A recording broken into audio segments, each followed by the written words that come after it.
থোকায় থোকায় সবুজ পাতার আড়ালে ঝুলছে কাঁচা পাকা হলুদ রঙের কমলা, আর সেই পাকা কমলার সুমিষ্ট গন্ধ ছড়িয়ে পড়ছে পুরো বাগান। পাতার ফাঁকে উগে দেওয়া হলুদ কমলার সৌন্দর্য নজর কাটছে সবার।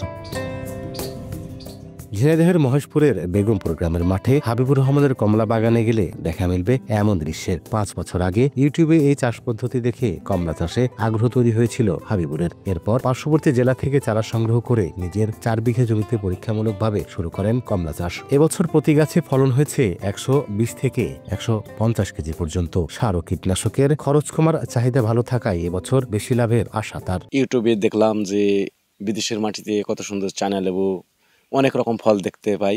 তো দেখার পর আমার চায়না লেবুর পরে ঝোঁক আসতে আসতে আমি চায়না লেবু লাগাই নিজে সরজমিনে। 4 বিঘা দিয়ে শুরু করি।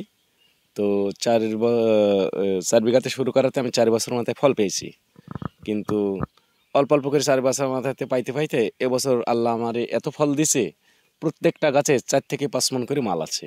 স্থানীয়রা বলছেন আকারে কিছুটা ছোট হলেও স্বাদ ও গন্ধে বাজারের অন্যান্য কমলার তুলনায় এগিয়ে এই কমলা। তাই প্রতিদিন দূর দূরান্ত থেকে ছুটে আসছেন দর্শনার্থীরা। কেউ ছবি তুলছেন, কেউ বা নিতে এসেছেন পরামর্শ। হাবিবুর ভাইয়ের বাগানে আসলাম, এসে দেখি যে গাছে এত ফলন নেবু আমি আগে কোনো জায়গায় দেখিনি। আমি খেয়ে দেখেছি, অনেক ভালো, এবং কালারটা বলা যায় যে অন্য দেশের চেয়ে বাংলাদেশের মাটিতে যে এই ফলের এত সুন্দর কালার হয় সেটাও দেখার মতো। হাবিবুর ভাইয়ের বাগান খুবই উন্নত মানের, কিন্তু ফলনও ভালো এবং খাইতেও ভালো। এই ফলের স্বাদ খুব সুস্বাদু।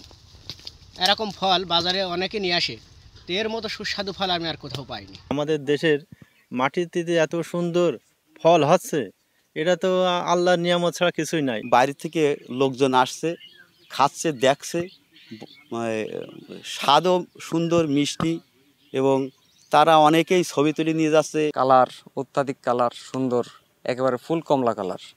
এদিকে কমলা চাষে প্রতিনিয়ত পরামর্শ সহযোগিতা করে যাচ্ছে উপজেলা কৃষি বিভাগ। মহেশপুর উপজেলার মাটি কমলা সহ অন্যান্য ফল চাষের জন্য অত্যন্ত উপযোগী।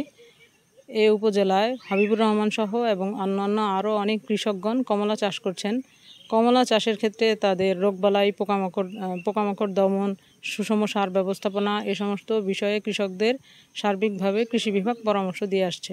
হাবিবুরের কমলা বাগানে বর্তমানে রয়েছে 400-র বেশি গাছ। এবছর 20 থেকে 25 লাখ টাকার কমলা বিক্রির আশা এই কৃষি উদ্যোক্তার। লোটাস রহমান সোহাগ, সময় সংবাদ, ঝিনাইদহ।